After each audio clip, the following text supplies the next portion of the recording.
Semana de la Comunicación y del Marketing en Europea Media. Universidad Europea. Acabamos de asistir a Guerra Informativa de Redes en Ucrania, en el plató de televisión, una ponencia en la que Javier Martín Domínguez, periodista del Club Internacional de Prensa, Javier Fernández Arribas, director de Atalayar, y Fernando Ávila, profesor de la Universidad Europea, nos han podido hablar sobre el conflicto entre Rusia y Ucrania que se está produciendo actualmente. Tenemos a Álvaro López y yo, Natalia Medina, el placer de estar en Europea Radio con Javier Martín Domínguez y poder hacerle un par de preguntas. Hola. Buenos días, ¿qué tal estáis? Para empezar, se ha hablado en la charla, ¿no?, de que no todo es armamento, el armamento ruso está más bien anticuado, no es lo que a lo mejor se estaba esperando. Y me gustaría también hablar un poco de que también existe el tema de la moral. Los soldados rusos ya no cuentan solamente con armas, sino también con su propia cabeza y sus emociones. Y últimamente se habla mucho de que el estado de ánimo de los propios soldados rusos es muy bajo. Entonces me gustaría saber quién crees que ahora mismo lidera el campo de batalla, ya no solamente en cuanto a lo que se ha producido en un pasado, sino lo que va a venir de cara al futuro. Si te apetece también hacer alguna suposición de cómo contemplas que se pueda solucionar un poco el conflicto desde aquí ya al futuro, pues genial. Bueno, ya me gustaría a mí tener una solución para esta tragedia, porque es lo que es, una tragedia humana de un nivel casi insuperable y que por eso nos tiene tan acongojados o nos tiene tan emocionalmente perturbados a todos, ¿no? Porque estamos viendo cómo se destruyen ciudades enteras. Nosotros tenemos una referencia histórica en España del bombardeo sobre la ciudad de Guernica, que fue como un horror, ¿no?, dentro de la guerra civil y de las guerras del siglo XX.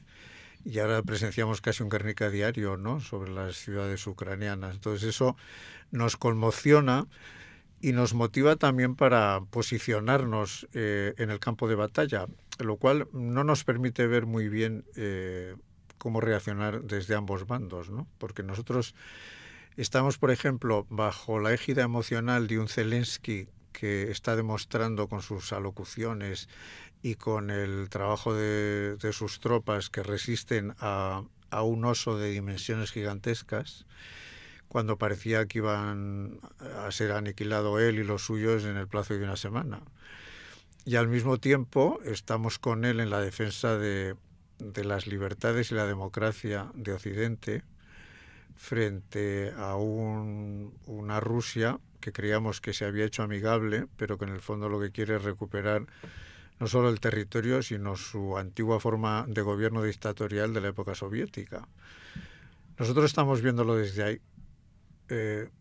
Muchos rusos, la mayoría están viéndolo en la televisión rusa, azuzados por el nacionalismo, por un líder carismático en plan zarista, y vendiéndoles que la gran Rusia es mucho más que el territorio actual, sino que llega hasta Kiev. Yo he estado en Kiev visitando, por ejemplo, los templos tan maravillosos que son el origen de la religión rusa ortodoxa, y por lo tanto hay este vínculo histórico y emocional tan potente que es muy fácil espolear al pueblo ruso y quizás a sus soldados en la buena motivación para luchar por la gran Rusia, ¿no?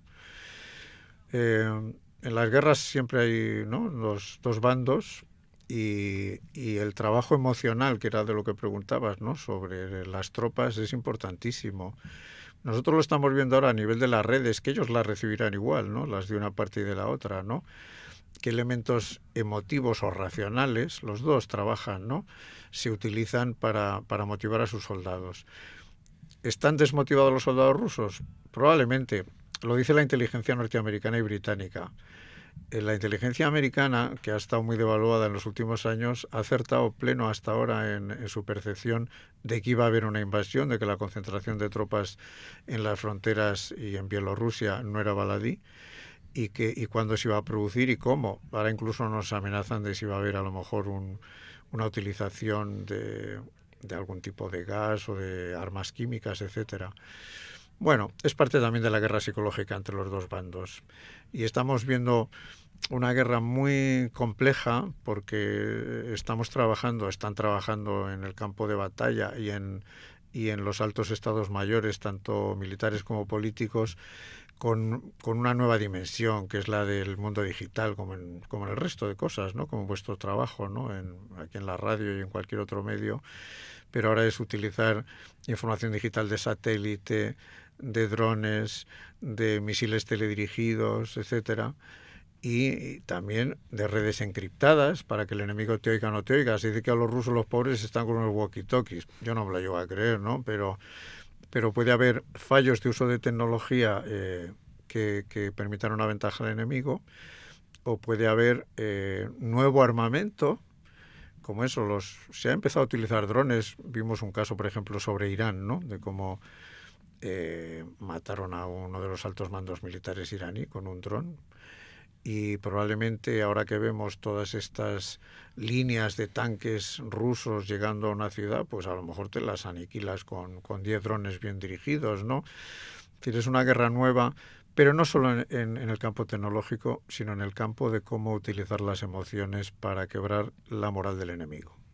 Otro de los temas que más está generando polémica en este conflicto es el tema de la información, cómo nos llega la información y qué información nos llega, porque como ya sabrás, la información que nos proporcionan los medios rusos prácticamente es la que ellos quieren, mucha de ella está censurada. Hace poco los medios, no podías entrar en los medios rusos ni ucranianos porque estaban totalmente censurados.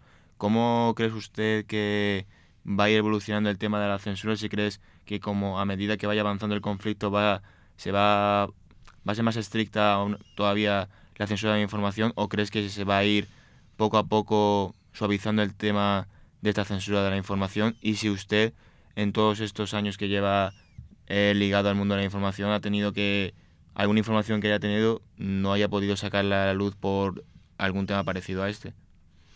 Bueno, en las guerras la información siempre está ultralimitada. Yo, para el debate de hoy, pero meramente simbólico, me traía mi libro de cabecera del asunto, que es este de First Casualty, ¿no? La primera víctima cuando empieza una guerra, es una frase de un senador americano, es la verdad. No puede haber una verdad clara en el campo de batalla porque le estás dando la ventaja al enemigo. Ese es uno de los problemas de la cobertura actual, donde no estamos viendo a los enviados especiales o los corresponsales de guerra que vemos in situ en Ucrania, los estamos viendo como presenciando los efectos de la batalla, pero no de la batalla en sí misma. Les permiten ir a los lugares una vez que se ha producido el incidente, y normalmente para enseñar lo que al alto Estado Mayor, en este caso ucraniano, le puede interesar. Con lo mismo harán los de la parte rusa, ¿no? Que enseñan sus victorias y no sus derrotas. O enseñas si hay un hospital que ha sido bombardeado, porque te interesa que la opinión pública de tu parte vea ese tipo de acciones y apoyes su causa, ¿no? Entonces, la información del campo de batalla es totalmente mediatizada. Luego hay otra información que es la que se genera, digamos, políticamente. Los líderes hablan, los ciudadanos también hablan, ¿no? Vemos a los refugiados, por ejemplo, diciendo cuál es su situación, cuáles son los efectos de la guerra sobre sus hijos, etcétera, ¿no? Eso es también información de guerra, ¿no? No solamente el parte militar. Y esa otra información es crucial para conseguir los apoyos. ¿Por qué Zelensky está hablando ante los parlamentos de los países occidentales que quieren escucharle? O ahora, yo acabo de verle en transmisión en directo en el foro de Doha, en Qatar, ¿no? Para estar presente en determinados foros internacionales que te permitan conseguir una ayuda militar, sí, económica, desde luego, y emocional también, ¿no? Para mantener viva la causa de tu guerra y de tu pueblo, ¿no? Entonces estamos viendo que este nivel informativo se hace en muchos niveles. Lo que decías tú de si debes ahorrarte información, los periodistas en general nunca nos ahorramos información.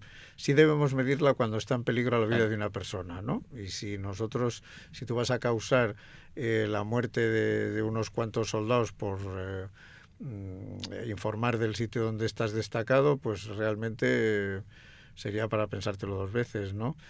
Pero yo creo que hay un elemento que es la responsabilidad, y la responsabilidad es dar a tus oyentes la información que necesitan y la otra ser conscientes de cuál es tu papel en la historia. Y con esos dos baremos tienes que tomar una decisión, ¿no? Pues es verdad, hablabas de que has estado en Doha, Qatar, y también en la conferencia se ha mencionado eso, que acabas de venir.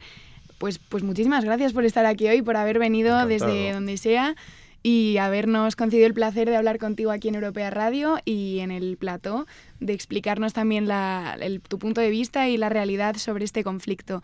Espero que sigáis todos escuchando las entrevistas de Europea Radio y todo lo que hacemos, tanto por streaming. Bueno, que sigáis la Semana de la Comunicación de lleno. Desde aquí un saludo. Europea Media. Universidad Europea.